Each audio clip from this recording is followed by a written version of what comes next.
Guys, it's a very replaceable skill, I promise. So where are we getting at? Have we ever said where? I am going to, okay. Let me get this back on slideshow. All right. Sorry, I didn't click through these ones for you guys. Okay. You asked me a question. All right. We're back in live stream. Now we have our leadership update. Well, we already spilled the beans on the great news. And Vanette and Katie participated with us at the 25-year charter review. And it was just like a wonderful kind of milestone for it. If people haven't gotten to watch it, although Rachel, you said you edited it too. Maybe you could even send it out to people with that version of it. It was a long meeting, and it was actually kind of nice to watch the whole thing to see that our situation was also unique, that there was just a lot of confidence, right, in like the programming that's happened. Yeah, we were the only ones with like no issues. Yeah. So. And maybe they were just tired, but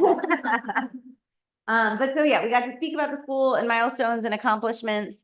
And the charter was renewed for its 25th year with no conditions, which is also like a huge celebration for the school, which is like a vote of confidence too, that they're like, you're meeting the goals you need to, and we don't have concerns about the path that you're on. And we addressed concerns about, you know, some of the academic outcomes that we know we want to see improvement on, but there was no concerns from their end. And now this year is the first year of the next cycle. So in, 5 years, so 4 more school years, there'll be another review. Technically that review happened during this year, but it was for the close of last year. It was just very late in the year. Usually they happen like in the fall. And so that helps you understand that a little bit more, but the new 5-year cycle starts this year. And so there'll be, depending on, actually, Alexandra, maybe you could share what happened last night at the public charter school board meeting. Did they vote on the Aspire framework? They did. They a new accountability system is going into place that will start 24-25 with an asterisk, because the 24-25 will still be under a transitional goal policy, but they will calculate the 24-25 score basically in 2 ways. One under a transitional goals policy, another under the new accountability framework to give schools an idea of what it will look like. And then 25-26 will be the first year of a new report card and a new way of looking at. So we know for 23-24, which is last this school year, we know Perry Street already is going to meet its goals, because there are 3 different ways where the school can meet goals. One of which we know Perry Street is already achieved. So we know 23-24 Perry Street will be. Thanks to Rachel's very intricate testing of students, but we are fully 100% on track to meet goals for 23-24. One of the ways checked up for next year, and we can talk about this more in the fall. There will again be 4 ways for Perry Street to meet goals in addition to the new calculation. And then the following after that, 25-26. There will be back to a report card that is given for all schools and 1 score that is calculated for all charter schools, and we'll be back to comparing scores versus schools. And this is what we looked at the last board meeting, was that Aspire framework. So if you go back, if you just have a lot of time in your hands and eager to to look at it, we have it kind of all outlined and what that accountability measure looks like. At the time, they had not voted to approve it yet. So we were kind of just a little bit in, this is what we anticipate, but it hasn't happened yet. Okay, moving right along.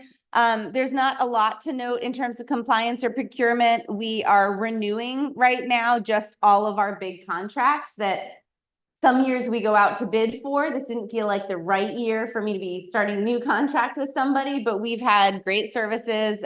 We are renewing our coaching contract with 10 Square. We've also specifically outlined how they're supporting in the transition of my role in that contract.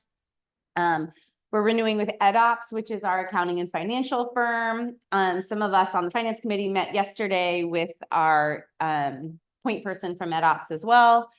Genuine Foods is our food service company that we have now been with. This will be completing our third school year.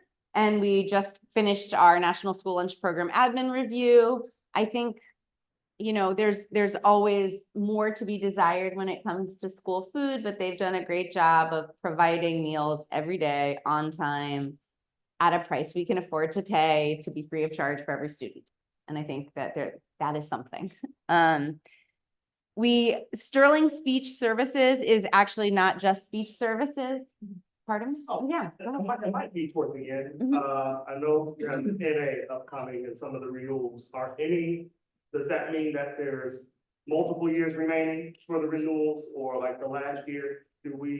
I said upcoming just because I don't have anything I'm planning to put out to bid right now. Okay, So these are all just annual contracts that we renew every year. Most of them have auto renewals for 1 year in them. None of them are multiple terms.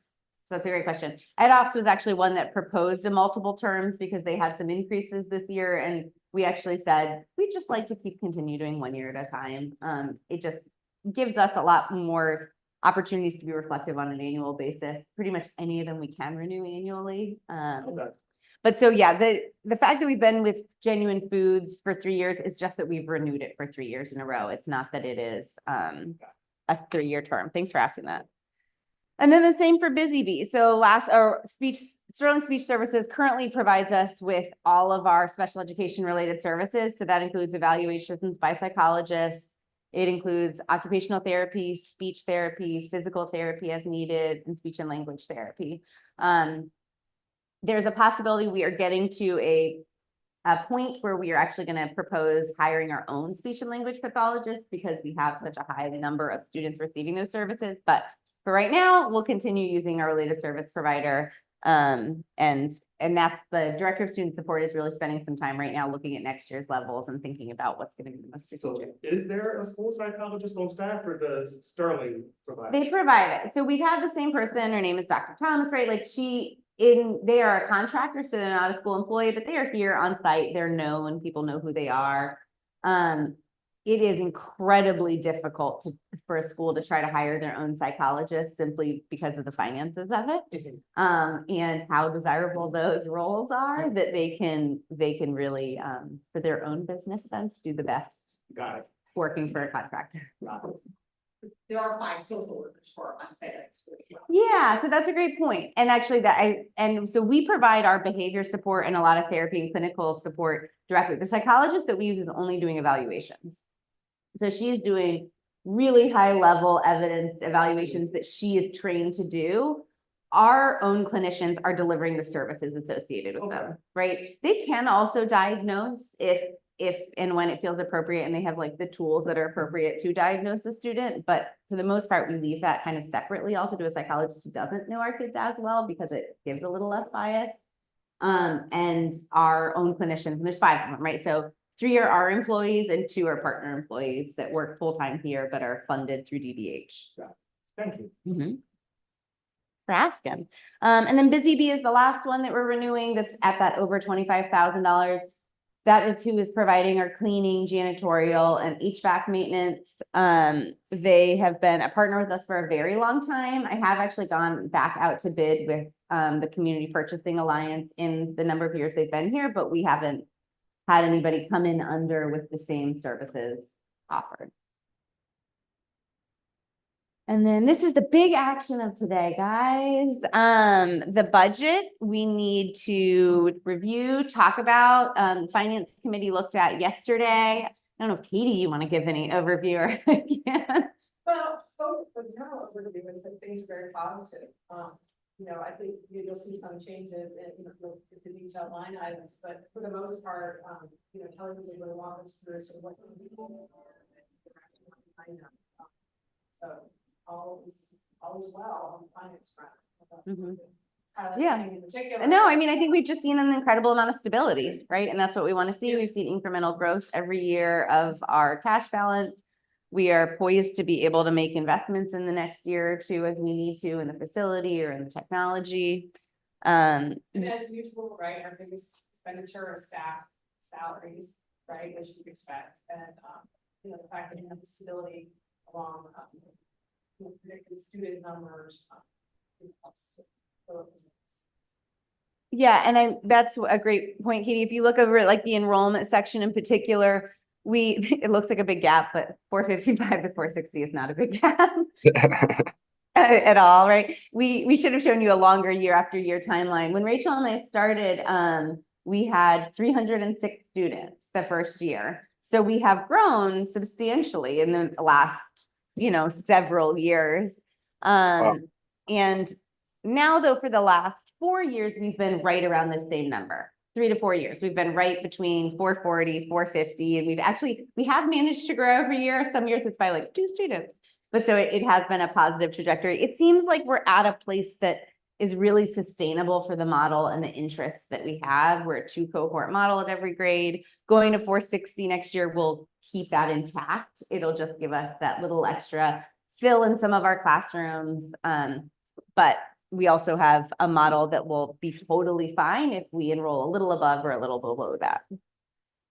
And then what you see also is the huge funding increase. So if anyone does have connections to the mayor, we should, continue to be very appreciative that they have matched what was infused in our teacher pay increases last year by DC Council. Now it's been matched in the UPSFF.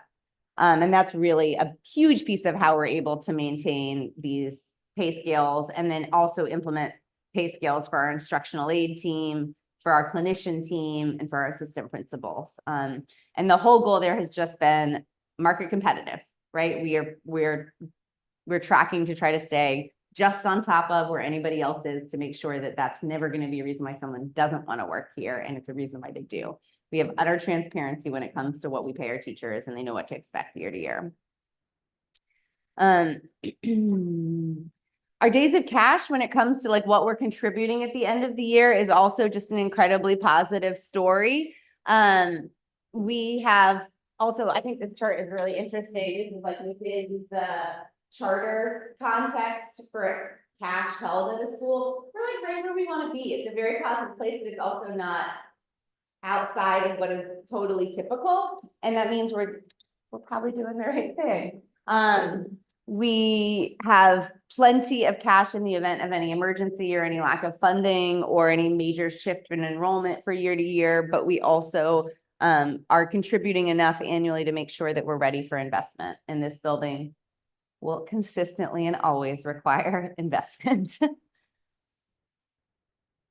So these are some of the metrics we see on the PCSB FAR, the financial analysis report. And basically what we're just saying is we're in the green. We get a green report, and that's the good news about it. So these are super high level points about the budget, but bottom line is we can discuss it in as much as anyone wants to, but we do need to also come to a place where we pass it so that we have something to submit to the public charter school board within our timeline. Do you have any questions on the budget? We need to go vote. If no questions, finance chair, are you? Yeah, I move that we adopt and pass the budget for. So moved. All in favor? Aye. Okay, the 2025 budget is approved. Great.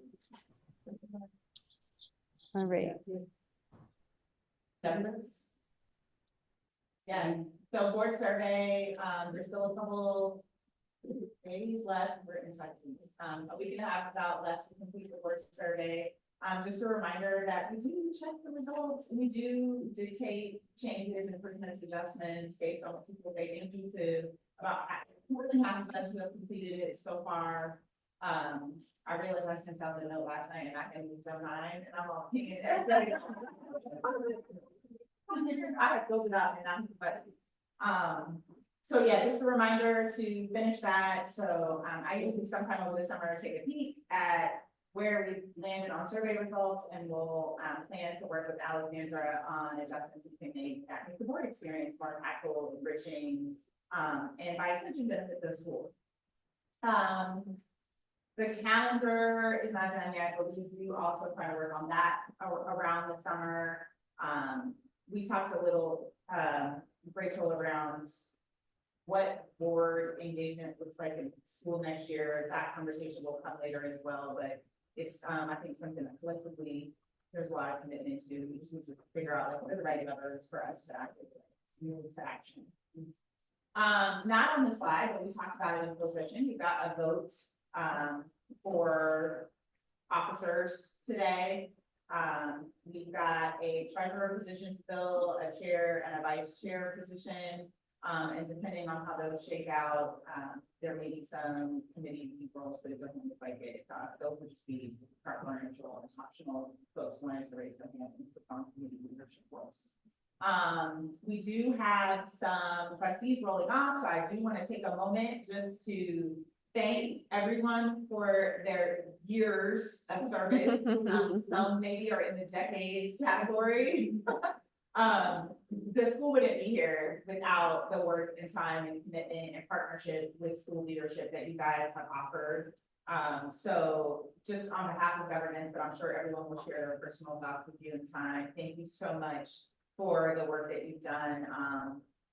We're stepping into a really, really, really positive board experience, and that is largely due to those of you who were in the trenches when it was more harrowing, perhaps all those years ago. So want to just recognize all. I know since we don't have Cindy with us on the phone, but Cindy was the chair when I joined. Again, long tenure, very impactful. There's nothing like that kind of institutional knowledge. So while you may be officially gone, you get a text, please respond to me. That means I don't know what we did last time such and such came up. Any final words from you? I mean, I'm gonna use it bio. We've got some gifts for you guys too, to make sure you grab Yeah, before you leave. it's thank gratitude, wishes. Please, Yeah, it's gonna be kind of thing to be parts. It's really appreciating for me, and I'm really happy. It's a strong thing. And I think it's done amazing to see the school grow and evolve and change and get stronger.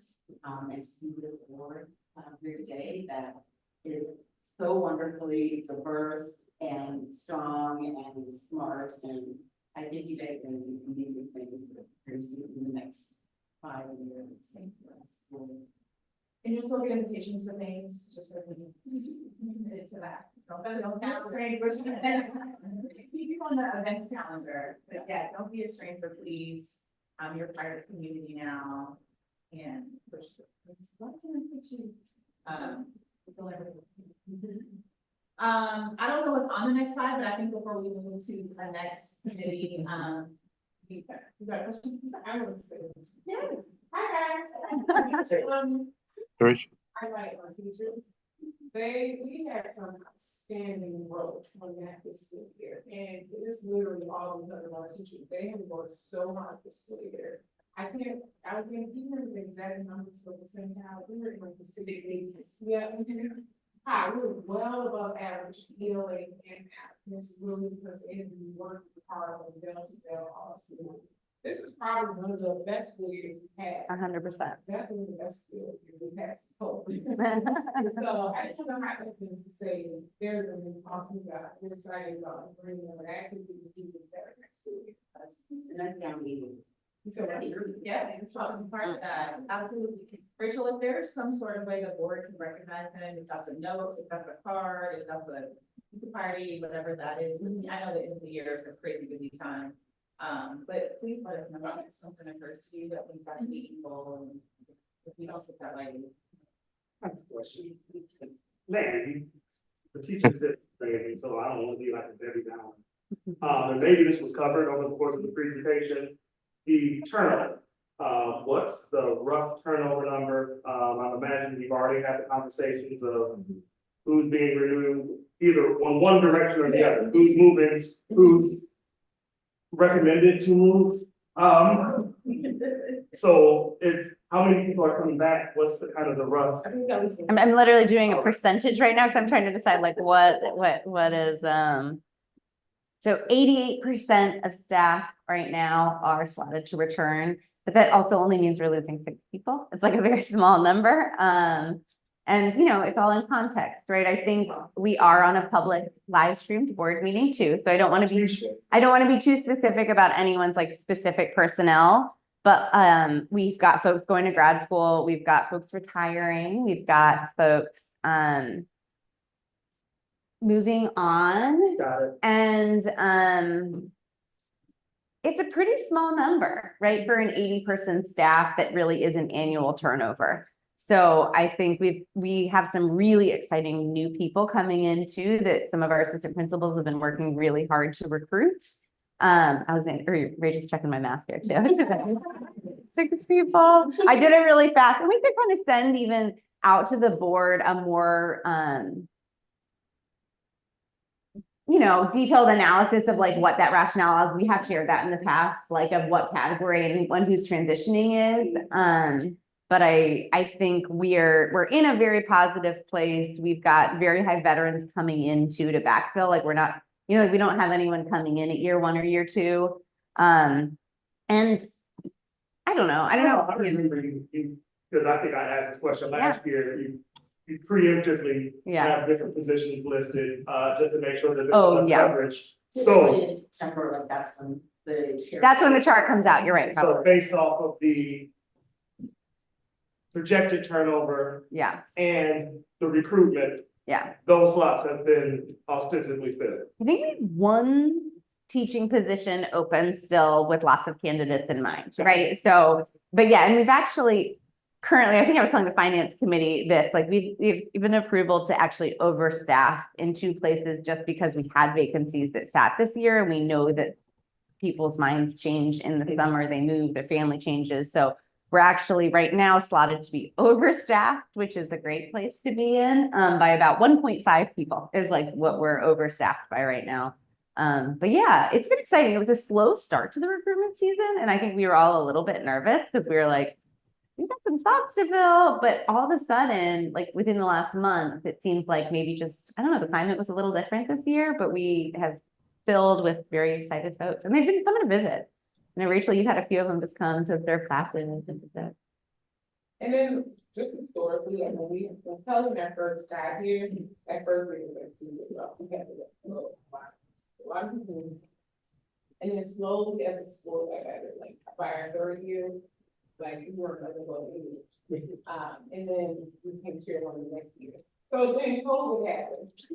And we were right back to square 1. Like, so that year we had to make hard decisions. And then the year after that, we had to make a couple more hard decisions. And now we're at a place where we're not making as many. It hopes that by next year, we will say, well, people move on to personal year, and we don't want to help someone. Got it. Of course. Yeah. No, any other questions? If not, we can move to the vote that we need to actually. Thank you. So we do have vote before we can wrap up and get out of here. We did in closed session talk about what that vote looks like. So I will for the nominations. I'll start. I will to Sean to mention. Second. All in favor? Aye. Congratulations, Vice Chair. And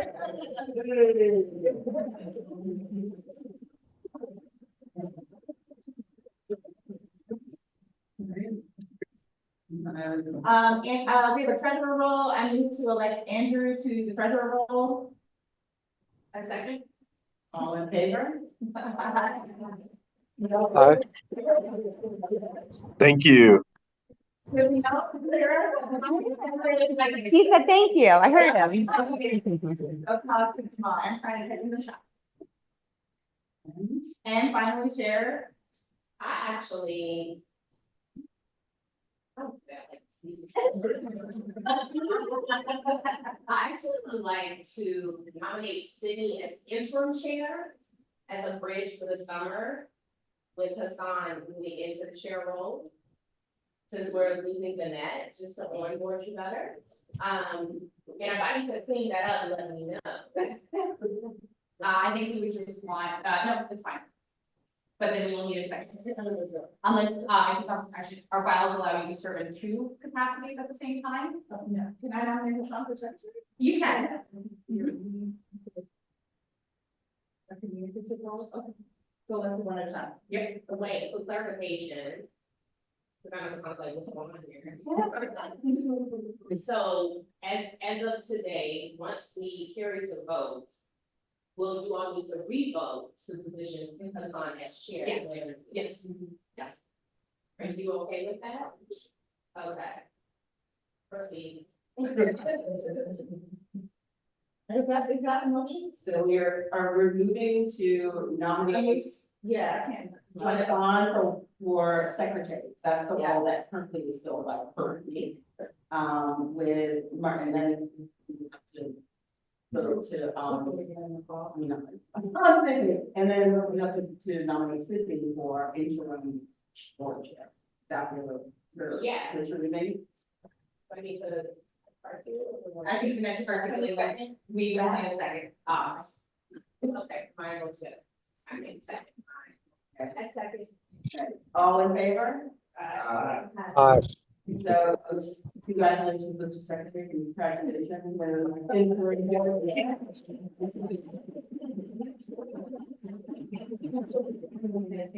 It is. Okay. Yes, and then in September, you guys vote. So do we have any other comments, questions before we end the meeting? No, we've got Susical the musical finishing up a preview downstairs for the little kids. So pop your heads in as we walk downstairs. It'll be a full show on Friday and Saturday night at 5:30 if you're free. And it is gonna be a great show. But if nothing else, go down and peek at the stage set up down there. They might still be going on when we walk downstairs from their pre-K preview. Awesome, thank you. So do I have a motion to end the meeting? I'm going to end the board meeting today. Second. All in favor?